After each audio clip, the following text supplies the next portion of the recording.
আনোয়ার, আপা আমি এই লাইনে নতুন, একেবারেই নতুন।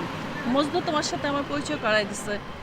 তোমাকে আমার খুব ভালো লাগছে, যার জন্য আমি ইনভেস্ট করতে রাজি হয়েছি। আপা আপনাকে প্রথম দেখার পরে আমার কি মনে হয়েছে জানেন?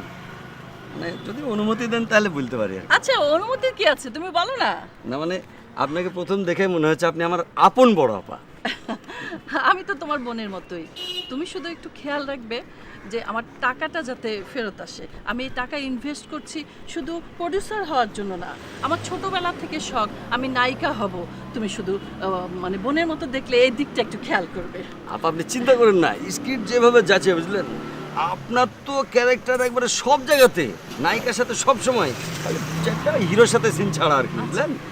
আর মনে করেন যে যে সংলাপগুলো লিখছে, সংলাপ দিবেন আর পাবলিকের চোখ দিয়ে ঝরঝর ঝরঝর খালি খালি পাল পড়বে, বুঝলেন। আচ্ছা। আর ছবিটা শেষ হচ্ছে আপনার উপরে, বুঝলেন। তাই না? আপনার যে ছবিটা শেষ হবে আর মানুষ চোখ মুছতে মুছতে বাড়ির বাইরে এই হলের বাইরে যাবে। আচ্ছা, আনোয়ার, এই আমার একটা গান থাকবে না?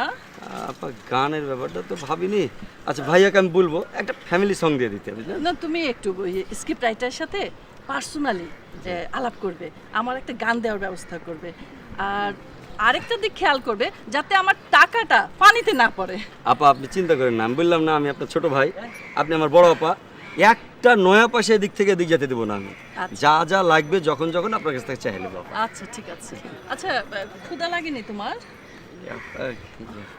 চলো আমরা খেয়ে নিই দুপুরে কোথাও। না আপা আমি নাহলে না না, খেয়ে যাও, চাইনিজ খাবো। রিক্সা, ওই সোজা যাও, যে ওই যে ডান দিকে, হ্যাঁ হ্যাঁ হ্যাঁ হ্যাঁ, ওখানে খেয়ে নিই চলো। আর ওখানে বসে আরো কথাবার্তা হবে। জি। হ্যাঁ।